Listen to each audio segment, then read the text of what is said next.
허환구의 라디오 오늘.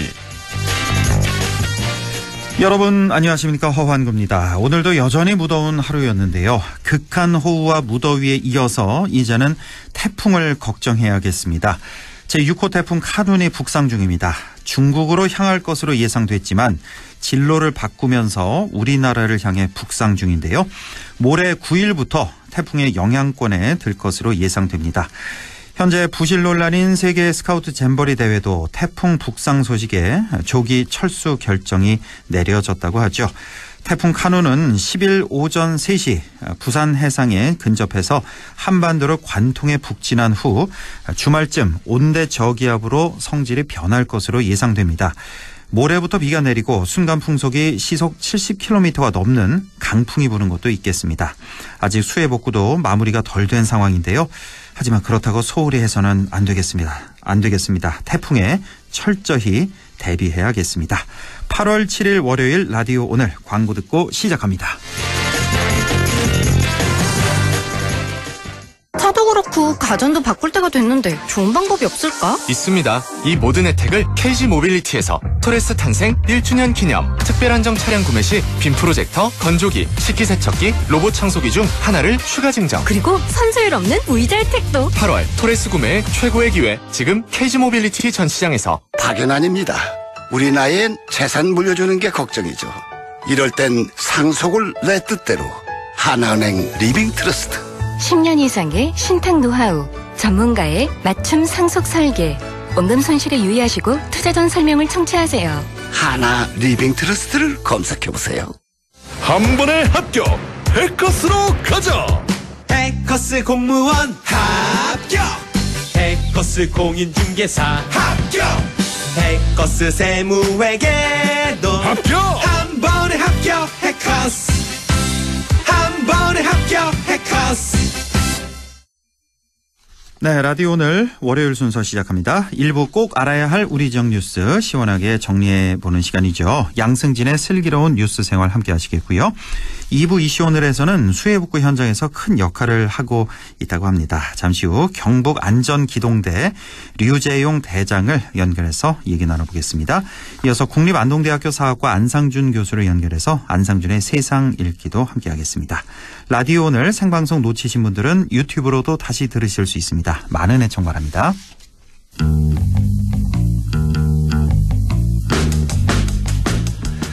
네, 슬기로운 뉴스 생활 영남일보 양승진 기자와 함께하겠습니다. 안녕하십니까? 네, 안녕하세요. 예, 지난 5월 30일이었죠. 교육부의 글로컬 대학 사업 지정을 위해서 국립안동대와 경북도립대가 통합 추진에 합의를 했었는데요. 그 이후 안동대, 경도대를 비롯해서 경북 3개 대학이 글로컬 대학으로 예비 지정됐습니다. 오늘은 이와 관련해서 준비 과정이 어떻게 추진되고 있는지 자세히 알아보겠습니다. 자, 양 기자님 시작해 주실까요?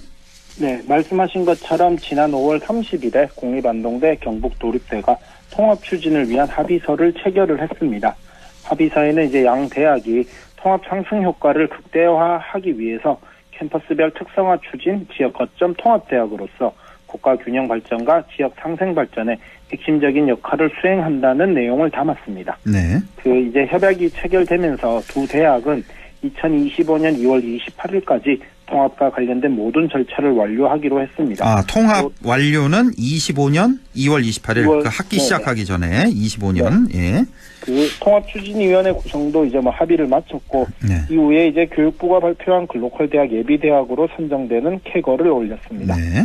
이제 글로컬 대학 사업이라는 거는 교육부가 지방대학 30곳을 2026년까지 선정을 해서 5년간 1,000억 원을 지원하는 사업으로 오는 10월 최종 선정을 앞두고 있습니다. 네. 경북에는 이제 학교 간 통합 모델을 제시한 국립안동대, 경북도립대학교와 함께 포항의 한동대, 포항공대 등 3곳이 예비대학으로 선정된 상태입니다. 예, 이렇게 쭉 개요를 설명을 해주셨는데, 자, 그러니까 이 글로컬 대학 우리 이 시간에도 많이 다뤄서요. 좀 어느 정도 알고 계실 텐데, 그러니까 2026년까지 전국에 30곳을 선정하겠다. 그러니까 네네. 24년, 25년, 26년 이렇게 매해 10개 대학을 선정하는 거죠. 해마다 네. 10곳을 선정해서 선정된 대학에 5년 동안 1,000억 원을 지원하겠다, 예산을 지원하겠다 이런 내용이고 이번에 이제 예비 글로컬 대학의 안동대 도립대가 이제 선정이 됐는데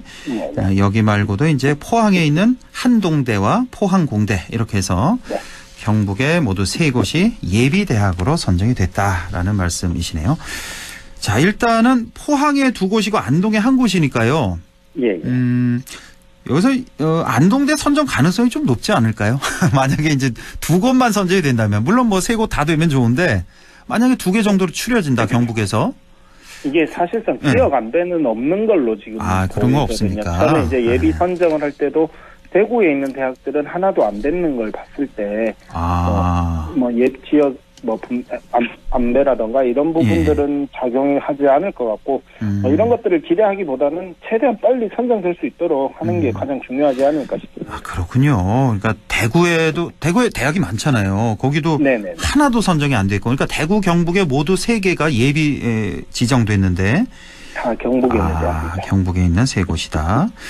자, 글로컬 대학 최종 선정일이 10월 초 정도라고 하는데 이제 각 대학뿐만 아니라 이제 여기 이제 지자체 역할도 아주 중요해 보이네요.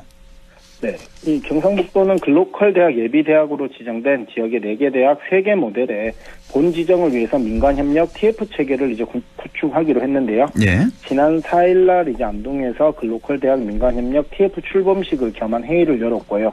여기에는 이제 예비 선정된 대학들이 본 지정 명단에 이름을 올릴 수 있도록 이제 전략을 논의하는 자리였습니다. 예. 그래서 이날 자리에서는 이제 각 대학들은 국공립대의 통합 인문학 중심 융합 인재 육성 그리고 교육혁신 글로벌 창업 퍼시픽 밸리 구축과 같은 혁신안을 담은 생존 전략을 발표했습니다. 네, 그렇군요. 아무래도 우리 지역에 있는 국립안동대 또 경북 도립대 등이 이제 속해 있는 사업이다 보니까 더 많은 관심이 갈 수밖에 없는데요. 자, 그러면 글로컬 대학 최종 선정을 위한 국립안동대와 경북 도립대의 전략 어떤 것들이 있을까요?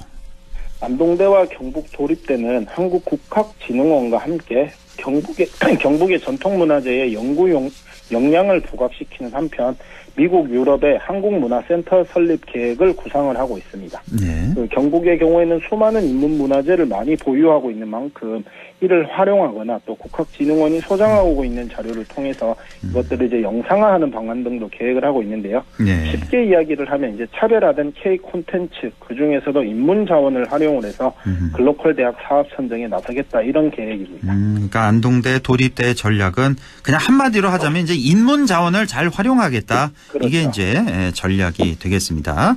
자, 그러면 이제 구체적 계획이 필요해 보이는데 이렇게 K 인문 분야뿐만 아니라 경도대와의 통합 과정에서 발생할 수도 있는 그런 문제 이런 것도 좀 중요해 보일 텐데요. 안동대와 경북 도립대의 통합 과정에서 가장 중요한 거는 결국은 대학 간의 벽 허물기 그리고 대학 내 학부나 학과 간의 벽을 허무는 것도 중요한 과제일 텐데요. 예. 이를 통해서 경쟁력을 답보하는 게 가장 중요해 보입니다. 지방 공립대나 도립대 간 단순한 통합이 아니라 통합의 시너지 효과를 낼 수 있는 통합 논의가 필요해 보이고요. 예. 특히 안동대는 인문사회 디지털 대학과 같은 인문학과의 소프트웨어 융합이나 다른 학문과 연계한 강력 학부제 운영을 통해서 부전공이나 복수전공이 가능하도록 하는 방침도 현재 계획하고 있습니다. 예. 자, 그런데 글로컬 대학에 예비 지정된 이 안동대 경도대와 또 경북연구원을 포함한 경상북도 산하기관을 추가로 통합하는 구상. 이것도 이제 글로컬 대학 지정 과정에서 논의가 됐었는데 현재 이건 어떻게 진행이 되고 있습니까? 네, 경상북도는 오늘 이제 경상북도 교육연구공공기관 협력 방안 회의를 통해서 통합국립대와 도산하 공공기관 간의 협업 방안을 논의를 했는데요. 오늘이요? 예. 예. 이날 회의에서는 이제 안동대 경북도립대와 도산하기관인 경북연구원, 경상북도 인재개발원, 한국국학진흥원, 경상북도 환경연수원, 바이오산업연구원, 축산기술연구소 등의 관계자들이 모여서 통합에 대해서 구체적인 실행 방안과 의견을 조율을 했습니다. 예.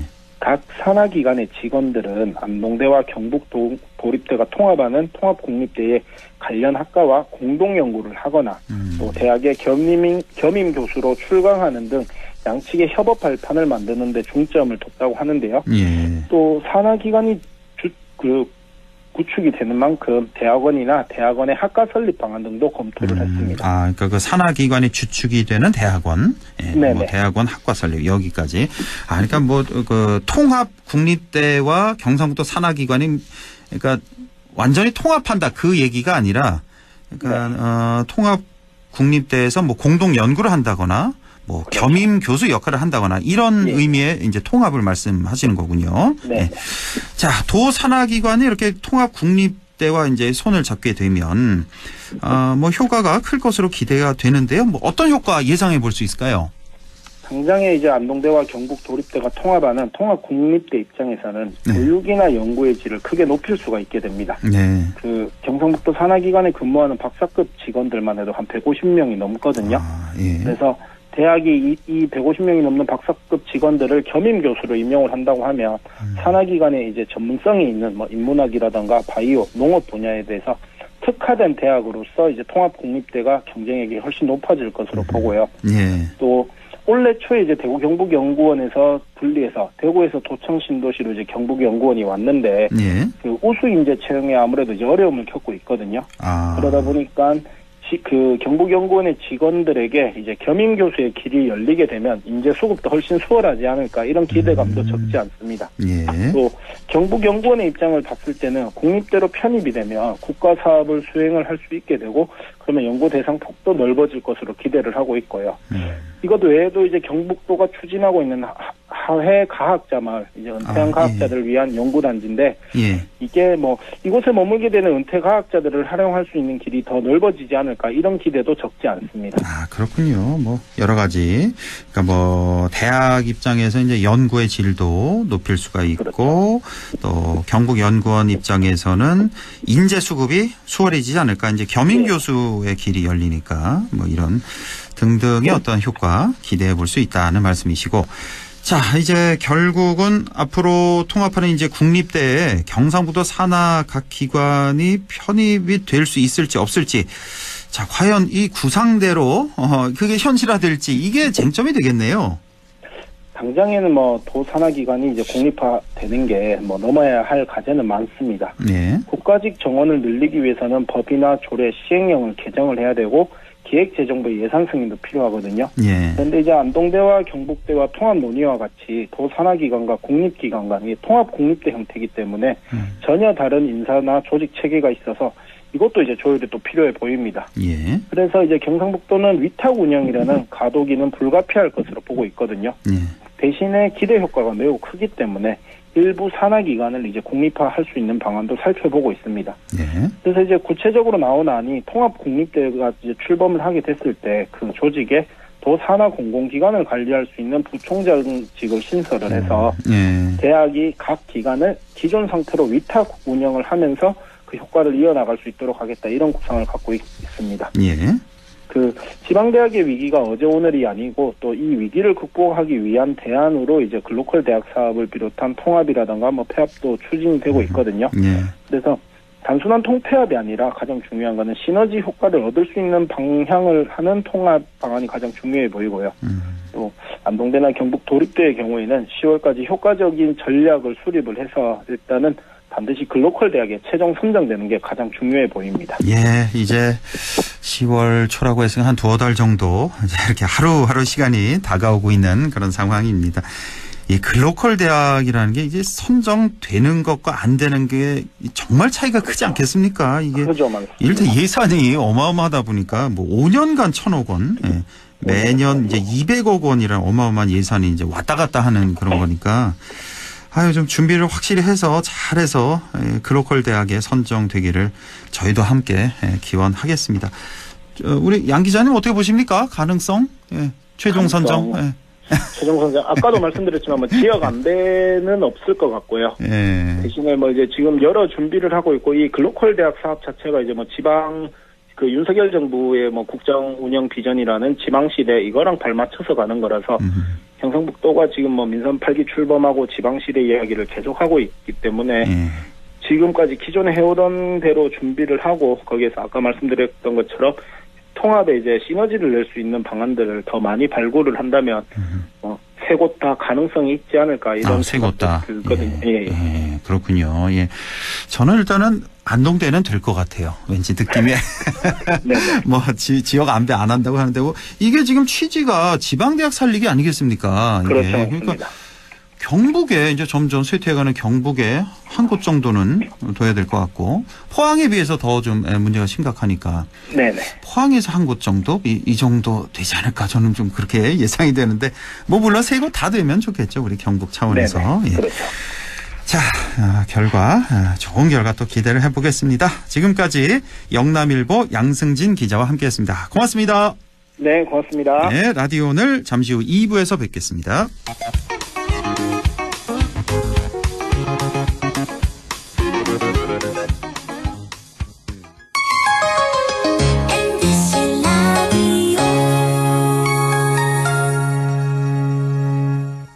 나에게 딱 맞는 대학, 나에게 꼭 맞춘 대학. 나만의 경쟁력을 원한다면 안동과학대학교로 오라.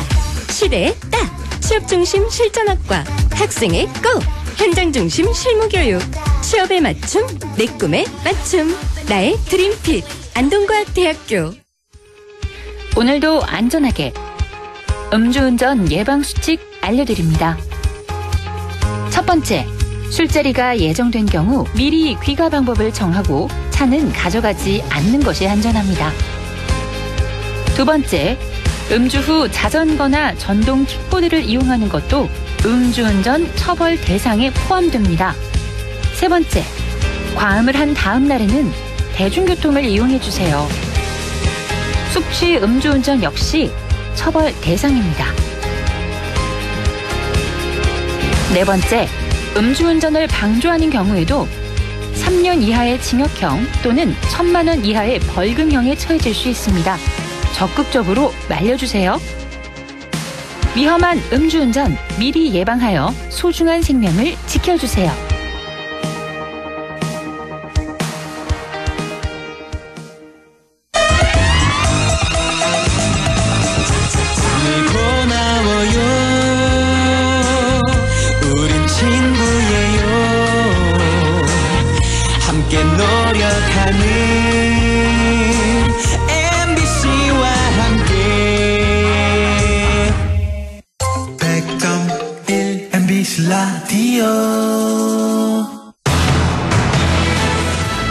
네, 6시 22분 55초 지나고 있습니다. 라디오 오늘 2부 이슈 오늘 시작합니다. 재난 현장에 늘 함께하고 있는 분들이죠. 경북 안전기동대. 현재는 이해천 수해 현장에서 연일 무더위와 싸우며 수해 복구 활동에 여념이 없다고 하는데요. 연결해 보겠습니다. 경북 안전기동대 류재용 대장을 연결해서 얘기 나눠보죠. 류재용 대장님 안녕하십니까? 네, 안녕하세요. 예, 정말 고생 많으십니다, 대장님. 감사합니다. 워낙 날씨가 무더워서 정말 그 현장에서 뭐 사투를 벌이고 있다 이렇게 예상이 좀 가는데요. 예. 지금 현장 상황 어떻습니까? 많이 힘드시죠? 일단 너무 무더워서. 뭐 더위도 그렇지만 저희들보다 더한 분들이 실제 그 피해를 보신 분들 아니겠습니까? 예. 예, 그분들을 생각하면 뭐 저희들은 아무것도 아니죠. 아이고, 뭐 그렇긴 해도 일단은 너무 무덥고 현장 상황이 열악해서 절대로 그 안전사고 없이 그렇게 좀 안전하게 복구 활동에 좀 함께 해주시기를 좀 부탁을 드리겠습니다. 자, 지금 예천 수해 복구 현장에서 정말 큰 활약을 우리 경북 안전기동대에서 펼치고 있다고 하는데, 자, 잘 모르시는 분들을 위해서 경북 안전기동대가 어떤 조직인지 좀 알려주시죠. 예. 2010년도에 그 전국적으로 구제역이 발생하면서 예. 공무원들이 그 현장에서 피로가 누적돼서 사망자가 발생하는 것을 이제 저희들이 보면서 예. 지자체의 행정력의 한계성을 이제 저희들이 봤습니다. 예. 그래서 민간 협업이 가능한 시스템을 구축할 수 있는지를 확인하면서 국민들께 조금이나마 도움이 될 수 있기를 바라는 마음에서 경북 재난안전 네트워크 소속 그 11개 단체에서 활동성이 좀 강하고 그리고 전문성을 갖춘 회원들 124명을 추천을 받아서 예. 2011년 그 6월 22일 날 경성북도 안전기동대가 공식적으로 출범식을 갖고 국내에서 이제 크고 작은 자연재난 현장에서 긴급 투입되어 인명 구조 및 복구 활동에 참여하고 있습니다. 아, 그렇군요. 이게 12년 된. 그러니까 이 경북 안전기동대가 혹시 그 경상북도 소속 뭐 공적인 기관입니까? 아니면 순수 민간 단체입니까? 순수 민간 단체입니다. 아, 그렇습니까? 뭐 네. 경상북도에서 뭐 예산 지원을 받는다던가 그런 것도 없이요. 아니, 그런 거는 뭐 일부 받고 있습니다. 아, 일부는 받고 있고. 예. 예. 그러니까 그 경북 소속 단체는 아니고, 예, 민간 네. 단체다. 예. 정말, 예, 좋은 일을 하고 계신데, 그런데 이 구성원들 보니까 평소에는 이제 각자 생업이 있으시다면서요. 다 종사하다가 이렇게 재난이 발생하면 이제 현장에 출동해서 도움을 주고 계신데, 자, 그 구성원들, 그 대원들은 평소 어떤 일을 하시는 분들입니까? 예, 그 대한민국 최초로 이제 경상북도에서 그 유일하게 운영되고 있으며 예. 함께하는 그 대원들은 건축, 전기, 가스, 중장비 자격증을 소지하고 계신 분들이고요. 예. 개인적으로 이제 전문직 개인 사업자들이 대부분이며 200명 전 대원들이 응급처치 자격증을 100% 예. 갖추고 있습니다. 아하. 일부 대원들은 또 공무원이나 군인, 소방직 그리고 이제 교직 그 퇴직자들이 또 함께 하고 있습니다. 아주 다양하군요. 그러니까 주로 이제 건축, 전기, 가스, 중장비 등등의 어떤 자격증을 소지하고 계신 분들. 그러니까 전체 대원이 200명이군요. 지금. 예, 현재는 200명이. 현재 200분이 계시고 여기 뭐 네. 일부 또 공무원 그 퇴직자들도 함께하고 있는 그런 조직이 되겠습니다. 자, 지금 예천 수해복구 현장에서 활동 중이신데 지금 며칠째 현장에서 이렇게 활동 중이신 거예요? 현재 14일째 하고 있습니다. 아이고, 14일째 계속해서 함께하고 네. 계신데 이 경북 안전기동대는 현장에서 주로 어떤 일을 담당하고 계십니까? 예, 초기에는 그 실종자 수색도 함께 했고요. 아, 예. 그리고 지금은 이제 반파나 또는 그 전파된 주택, 창고 등 이제 철거 작업, 그리고 이제 주택 그 토사 제거, 예. 그리고 집안 세척, 그리고 도로의 청소를 하고 있고요. 예. 그리고 전기, 가스, 그리고 마을에 그 막힌 하수구 등 이런 걸 뚫고 있고요. 그리고 이제 위험 시설물 정리 작업을 하고 있습니다. 아이고, 뭐 손이 안 가는 데가 없네요. 예, 모두 전문가들이니까요. 아, 뭐 거의 모든 작업에 이제 이렇게 예. 도움을 주고 계시고 뭐 수색 초기에 이제 수색 작업까지 함께 하시고 네네. 뭐 거의 이제 손이 필요한 곳엔 모두 도움의 손길을 주고 계십니다. 그러니까 아까 그 200명이 전 대원이 있다고 하셨잖아요. 네네. 근데 이분들이 뭐 매일 다 가실 수는 없을 것 같고 하루에 뭐 그러니까 몇 분 정도 이렇게 나눠서 가십니까? 교대로 이제 30에서 예. 50명까지 나눠서 이제 그렇죠. 매일 나가고 있습니다. 예, 뭐 매일 한 분이 매일 나갈 수는 없고 예, 한 네네. 30명에서 50명 정도를 이렇게 나눠서 예. 현장에서 도움의 손길을 이렇게 주고 계시는군요. 자, 일반 자원봉사자들 하기 힘든 일, 뭐 이런 좀 전문적인 일, 뭐 장비가 필요한 일 이런 것들을 이제 주로 하고 계신데 지금 경북 안전기동대에서는 뭐 어떤 장비들이 지금 동원되고 있습니까? 네, 기본적으로 이제 재난 현장에서 필수적으로 사용되는 장비는 대부분 갖추고 있고요. 네. 그리고 전기가 없는 곳에서 이제 전기 사용이 가능한 발전기라든지, 그런 고압 세척기, 그리고 소형 포크레인, 그리고 이제 무거운 짐을 옮기는 윈치가 장착된 그 차량, 화물 차량이요. 예. 그리고 이제 급수 차량, 방역기, 수중 펌프, 소방 호수 등을 갖추고 있습니다. 아니, 그러니까 이 대원들이 각자 개인적으로 갖고 있는 그런 장비들이에요? 이게 다? 네, 가지고 있습니다. 그걸 이제 다 몸소 다 갖고 와서 예, 동원해서 이제 같이 함께 하고 있습니다. 그렇군요. 자, 현재 수해 현장 상황은 어떤지 좀 궁금하고요. 지금 그리고 뭐 복구 작업은 지금 어느 정도나 이루어지고 있습니까? 네, 저희들 그 경북안전 기동대가 집중적으로 활동하고 있는 그 예천군 감천면을 보면요. 예.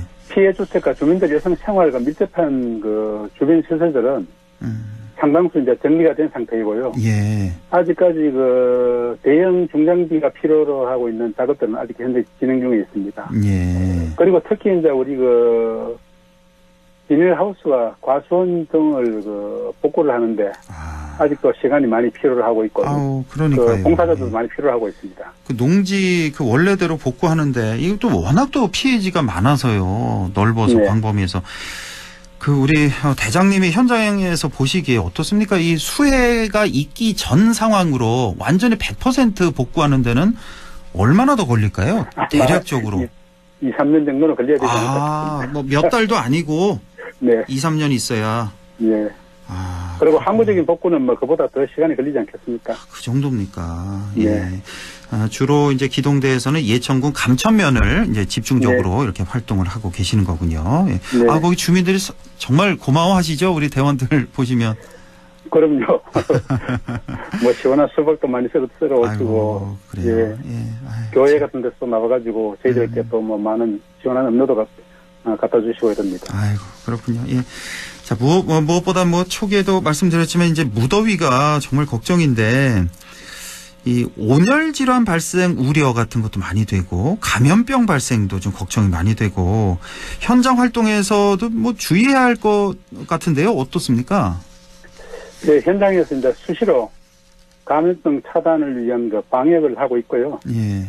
그리고 온열 질환 예방을 위해서 안전수칙을 철저하게 지켜가면서 복구 활동에 전념하고 있습니다. 아이고, 예, 꼭 그렇게 하셔야죠. 혹시 이 복구 활동 하시다가 지금까지 뭐 감염병이라든지 뭐 안전사고 같은 거 뭐 어디를 좀 다치시거나 이런 적은 없었죠? 아직은? 아직까지 11년 동안 한 명도 없었어요. 한 번도, 그렇군. 12년 동안 한 명도 없었고, 예. 그러니까 이 중간 휴식도 좀 철저히 좀 지켜주셔야 될 것 같고요. 너무 무리하지 마시고. 하고 있습니다. 예, 그렇죠. 혹시 또 잠시나마라도 좀 무더위 피할 수 있는 그런 장소도, 네, 그런 것도 좀 잘 확보를 해야 될 것 같고, 그렇습니다. 네, 맞습니다. 예. 자, 피해 지역의 이제 면장님이시죠. 이제 장광현 감천 면장님이 계신데 그분이 이제 감사의 편지도 이제 직접 전해 오셨다고 들었습니다. 그러니까 안전기동대가 구세주처럼 나타나 주었다라면서 이런 표현까지 이렇게 하셨다고 하는데 그 감사 편지 받으신 소감이 어떠셨어요? 저희들도 뭐 좀 당황스럽기도 하고 너무 감사하죠. 그 저희들은 이제 그 자연재난이 발생하면서 그 선발대가 현장 상황을 먼저 파악하고 그 필요에 따라서 그 필수 인원을 전화 현장에 출동시킵니다. 그리고 대부분 그 대원들은 자발적 참여를 하는데 저희가 항상 이제 그분들에게 고맙게 생각하죠. 생업을 제쳐두고 투철하는 또 사명감으로 참여하고 있지만 누군가 해야 할 일을 우리 그 경북 안전기동대를 필요로 한 곳에 긴급 출동하여 그 지원하는 역할이 주어진 임무인데 장광현 우리 예천군 감천면장님께서 감사 편지를 써주셔가지고 대원들에게 큰 힘을 주셨고 그리고 무더위에 청량제 같은 역할을 해주셔서 너무 감사하게 생각합니다. 또 이렇게까지 또 아유 그러니 이 감천 면민들은 얼마나 또 감사할까요? 우리 경북 안전기동대가 그러니까 또 이런 생각도 좀 드네요. 그 생업을 뒤로 하고 이제 이렇게 도움을 주고 계시는 거잖아요. 네, 맞습니다. 근데 대원분들이 뭐 이렇게 경제적으로 다들 뭐 여유 있으면 좋겠는데 이게 생업을 뒤로 제쳐두고 하시니까 글쎄요 이렇게 대부분 전문직이라서 나름의 어떤 그 경제적 여유는 다 가지고 계신 분들로 지금 알고 있습니다. 그래도 이 무더위에 이렇게 고생하시는데 그 대원들에게 뭐 최소한의 어떤 뭐라고 표현을 해야 될지 모르겠는데 뭐 봉사료, 뭐 금전적인 뭐 보상 뭐 이런 것도 좀 있어야 되지 않을까 싶기도 한데 앞으로는 이제 뭐 실비를 좀 제공하는 그런 쪽으로 앞으로 할 실비. 계획입니다. 현재는 그런 거 없고요. 전혀 없고. 지금 일부는 조금씩 하고 있습니다. 그래요. 그래도 뭐 전혀 뭐 넉넉지는 않겠죠. 정말 너무너무 고맙습니다. 자, 앞으로 언제까지 이렇게 복구 지원 활동을 계획하고 계신가요? 저희들이 이제 필요한 곳이 있으면 뭐 계속 하겠지만은 현재 그 피해 주택들의 그 실내 습기가 청소를 다 해놓은 상태에서 이제 습기가 제게 되면 도배와 장판, 전기 등 이제 피해 주민들이 하루 빨리 일상으로 돌아갈 수 있도록 복구 활동에 최선을 다할 계획입니다. 그리고 이제 끝으로 현장을 찾는 그 자원봉사자들께 당부드리고 싶은 얘기가 있습니다.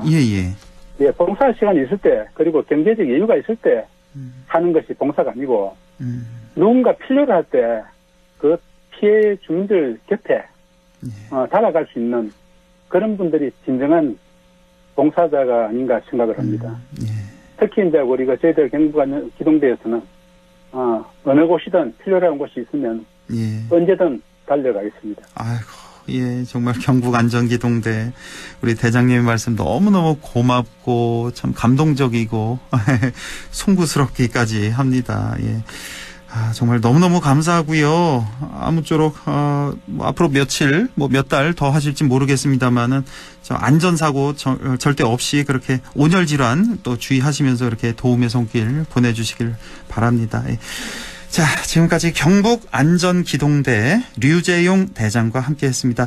대장님 고맙습니다. 네, 감사합니다.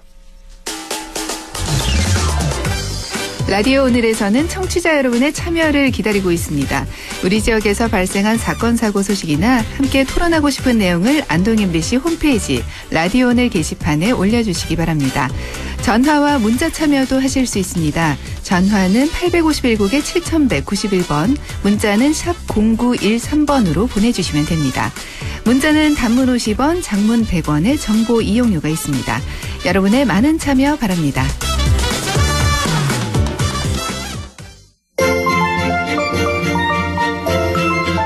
네, 안상준의 세상 읽기 시작합니다. 국립안동대학교 사학과 안상준 교수와 함께합니다. 교수님 안녕하십니까?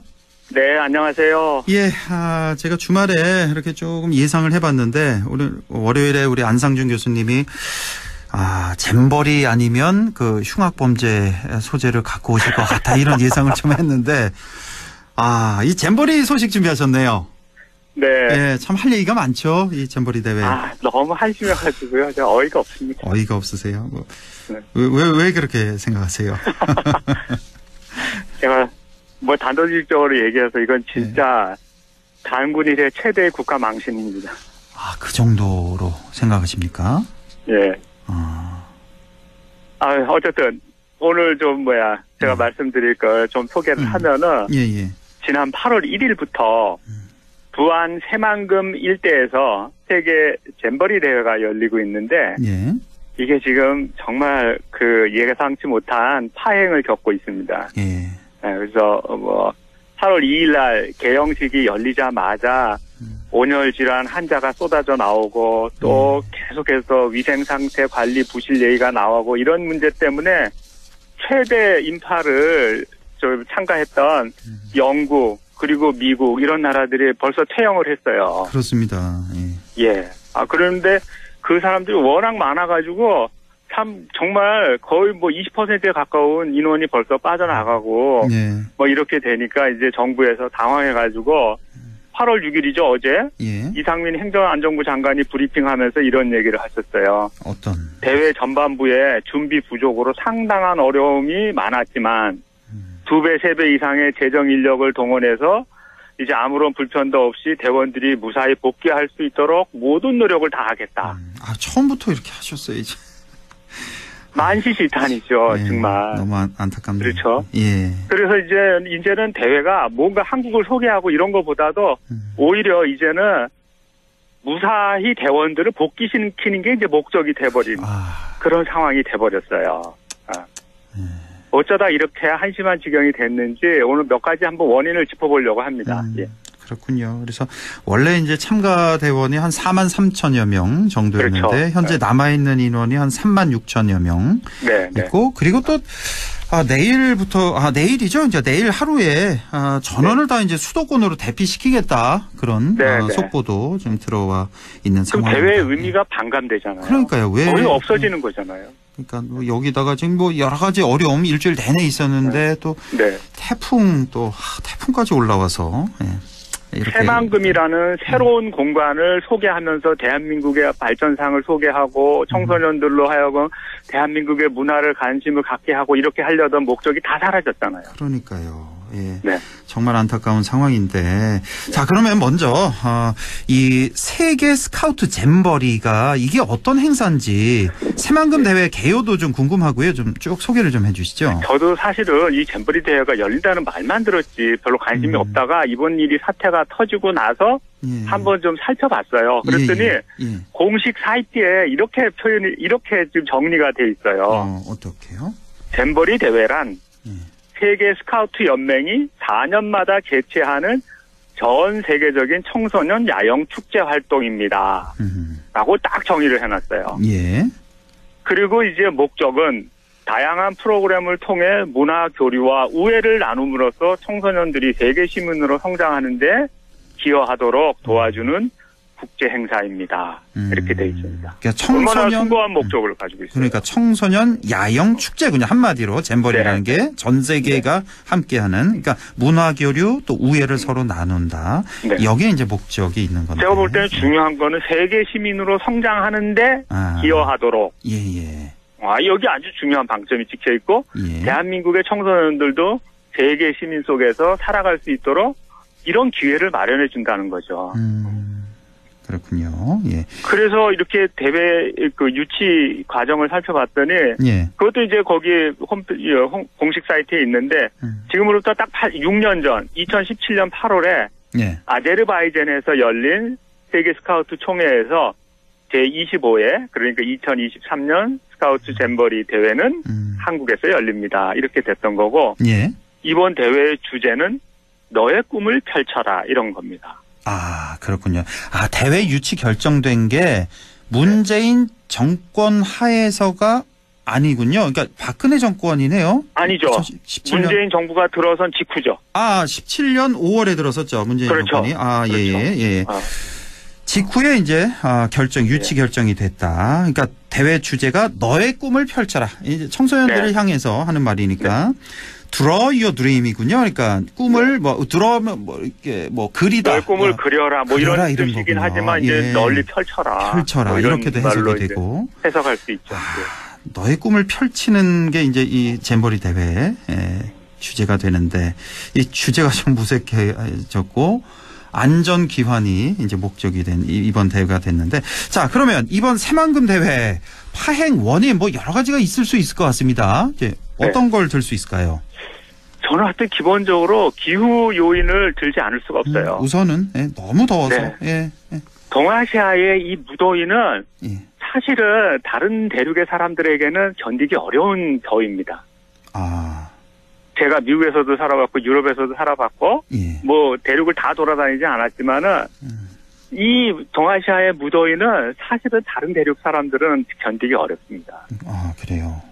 그게 지금 거기에서 그게 이제 문제가 되니까 이미 그 대회 공식 사이트에 이런 그 정보가 있어요. 기상 정보가 나오는데 2013년부터 2022년까지의 기상 요소 평균 값에서 바로 이 대회 기간 중에 정리해 놓은 게 있는데 전라북도는 최고 기온이 32도, 부안도 32도 정도를 늘 유지한다 이렇게 돼 있어요. 평균치가 10년 동안.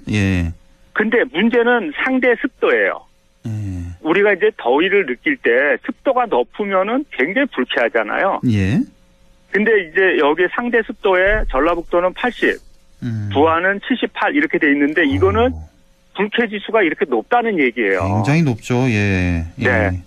그러면 보통 그 무더위에 이렇게 한 게 이제 불쾌 지수가 1도 올라갈 때 1도씩 올라간다 이렇게 10 올라갈 때 습도 10이 올라갈 때 1도씩 올라간다 이렇게 얘기하면 이게 지금 느끼는 체감 기온은 늘 35도 6도인 거예요. 그렇죠. 근데 그 나무 한 그릇 없는 그 벌판에 텐트만 놓고 애들 보고 있으라 그러면 열이 있을 동안 있으라 그러면 그거 살인적인 정말 저 무한 그 경쟁 또는 무한 살아남기 경쟁을 하는 거나 마찬가지죠. 서바이벌 게임이네요. 말 그대로. 그렇죠. 그래서 아주 재밌는 인터뷰를 제가 뉴스 중간에 봤는데 칠레의 청소년이 이렇게 얘기했어요. 자기 나라도 이렇게 덥기는 덥다. 뜨겁기는 하다. 그렇지만 밤이 되면은 시원해진다 이랬어요. 여기는 밤이나 낮이나 똑같다 그러면서 그 학생이 불평을 하는 걸 들었는데 그거는 제가 체험했던 거랑 똑같습니다. 그렇군요. 그렇기 때문에 이런 무더위에 대해서 사실 그 온열 질환이 일어날 걸 예상을 하고 충분한 수분 공급을 위한 대책이라든지 이 햇살을 피할 수 있는 그런 그 대책이라든지 여러 가지 이 무더위 대책이 있었어야 되는데 4만 명이 넘는 청소년들을 모아놓고 그 결국은 이틀째 벌써 온열 질환자가 수백 명씩 쏟아 나오면서 대회 조직위가 이제 긴장하고 이게 이제 파행의 원인이 됐던 걸로 네. 저는 보고 있습니다. 그러니까 충분히 그 전부터 예상을 할 수 있었던 이 무더위 네. 문제인데 충분히 대비했다 그랬잖아요. 대비책 다 세워놨다고 정부에서 김현숙 장관인가요? 예. 네. 작년부터 이미 대책은 다 세워놨다. 아무 문제 없다. 그렇게 얘기했는데. 근데 지금 이상민 장관은 초반에 안 돼 있다고 고백하셨잖아요. 네. 예. 어쨌든 네. 예. 참 그렇습니다. 일단은 무더위. 예. 그게 이제 가장 큰 원인이 되겠고 또 원인. 또 하나는 예. 이제 가장 중요한 게 위생관리 부실인데 이건 결국 화장실 문제로 드러났어요. 예. 좀 상상하기 어려운데 4만 명의 청소년이 그 넓은 벌판에 하고 있으면은 몇 개의 화장실이 필요할까 저는 잘 모르겠어요. 근데 언뜻 제가 상상하기로 축구장에 4만 명이 들어가 있으면은 그 사람들이 2시간 동안 있으면서 화장실 몇 개가 필요할까요? 어마어마하게 필요하겠죠. 그때도 그 2시간 동안도. 당연하죠. 예. 근데 이 열이틀 동안 이 친구들이 사용한 화장실이 얼마나 많이 필요하고 그거를 깨끗하게 하기 위해서는 얼마나 많은 수고가 들어가야 될지 인력이 투입돼야 될지 저는 그건 상상을 하지는 못하겠지만 그 민감한 나이에 있는 청소년이잖아요. 그 위생에 얼마나 민감합니까? 예. 그 친구들이 쾌적하게 할 수 있도록 해야 되는데 그 점에서는 이거는 정말 인재에 가까운 무더위가 자연에 의해서 그런 거라면 이거야말로 인재에 가까운 그런 파행의 원인이 아닐까 저는 그렇게 생각하고 제 조직위는 정말 이 문제만큼은 할 말이 없을 것 같아요. 그렇습니다. 예, 화장실 여러 가지 문제가 많겠지만 수없이 많겠지만 왜 화장실 문제 제대로 준비를 못했냐 이걸 이제 지적을 해주시는 거고 전 정부 탓 아닙니까? 이거 화장실 문제. 네. 지금 정부 여당에서 몇몇이 전 정부 탓 아니냐 그래서 또 참. 저는 그런 정치적인 얘기는 여기서 할 필요는 없을 것 같고요. 그렇습니까? 일단 제가 또 하나 지금 지적하고 싶은 거는 이게 궁극적인 요인인데 제가 볼 때는 이 행사에 한국 청소년들이 4만 명 중에 몇 %를 차지할지 저는 좀 궁금해요. 그 한국 청소년도 참가를 하긴 했습니다. 그렇죠? 했죠. 예, 했는데. 했어요. 했고 이제 하나 또 불미스러운 일 때문에 전북 지역의 어떤 그 단체에서 또 이제 퇴영을 하겠다고 결정을 한 걸 보면은 한국 학생들도 참가한 게 보여요. 그렇지만 저는 사실 궁금한 게 여기 지금 대회 참가 자격에 나온 거 보면은 만 14세부터 17세까지예요. 예. 그러면은 지금 현재 고3부터 중2까지입니다. 고3부터 중2까지. 네. 예. 근데 우리나라에 고3이 방학이 있나요? 없죠, 사실상. 없죠. 거의 없죠. 아시잖아요. 예. 그럼 2학년, 1학년은 있나요? 거기도 며칠밖에 안 쉬는 것 같더라고요. 그렇죠. 4주가 방학이면 고2는 한 2주밖에 안 주고 고1은 한 3주밖에 안 줍니다. 그런데 한국의 학부형들이 열이틀 동안 학원 다 빼고 여기 보낼까요? 쉽지 않죠. 그 생각을 하면은 저는 한국의 청소년들을 위해서 이 행사가 어떤 의미를 가지는지 저는 좀 궁극적인 의문이 들고 그리고 이걸 과연 한국에서 행사했을 때 이게 지금 어떤 홍보 효과를 노리고 했는지 저는 그게 궁금하고 진짜 이게 한국의 청소년들을 위한 행사였는지 저는 그 목적 자체가 지금 의문시 돼요. 우리가 지금 대통령께서 한마디 하셔가지고 지금 킬러 문항이다 그래가지고 전 그 교육과 과정이 난리가 났고 교육 과정이 지금 흔들흔들 하는데 이런 나라에서 열이틀 동안 중고등학생을 여기에 보내는 학부형들이 몇 명이 있을까? 저는 제가 아는 상식으로는 좀 경험한 바로는 1%도 안 될 거라고 봐요. 그러면 누구를 위한 행사인지 저는 궁금합니다, 이게. 그렇군요. 예. 아이고. 저 그런 측면에서 이 대회를 유치한 그 목적과 홍보 효과와 대한민국의 어떤 홍보 효과와 이런 것들을 어떻게 설정을 했는지 그 부분을 한번 좀 들여다보고 싶어요. 그렇군요. 이렇게 아주 따끔한 지적까지. 그런 측면에서 보면은 정부가 이러한 한국 그 교육 현실에서 이런 대회를 유치하고 얼마나 성의 있게 이걸 준비를 했을까. 저는 그런 근본적인 의문이 들거든요. 그렇습니다. 일단은 많은 분들이 이런 의문을 좀 제기하더라고요. 주위에서 보면.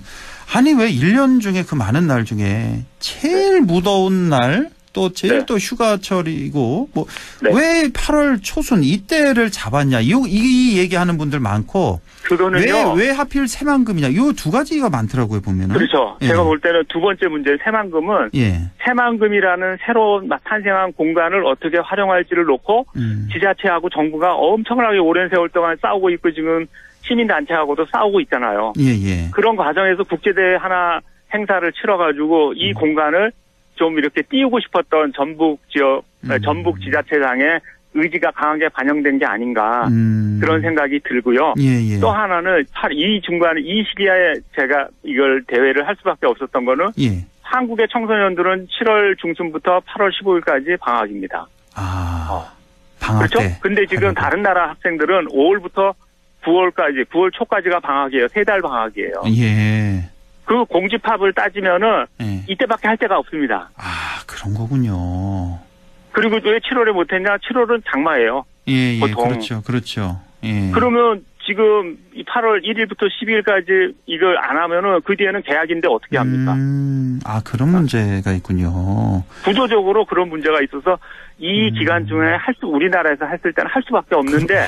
그렇네요. 예. 무더위나 다른 이런 요소들을 우리가 충분히 고려해서 준비를 했어야만 되는데. 예. 제가 우리의 이런 현실 속에서 정부가 얼마나 또는 지자체나 학부형이나 학생인의 얼마나 관심을 갖고 참여 의지가 있어서 이 대회를 지지하고 협력했겠는가.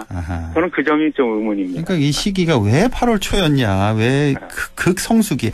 그러니까 우리 학생들 방학이 이제 7월, 8월 뭐 그쯤 되니까 7월은 이제 저 장마 때문에 피한 거고. 네. 그래서 이제 8월 초순을 잡은 건데. 좀 8월 말 정도로, 말도 참 저 계약을 하니까. 8월 16일이면 고등학생들은 다 그렇죠. 계약합니다. 다 계약하죠. 예. 그래서 네. 어쩔 수 없이 이렇게 잡은 거군요. 제가 볼 땐 그렇게 추정할 수밖에 없어요. 그렇습니다. 예. 자, 오늘 뭐 결론 말씀 주시죠. 예.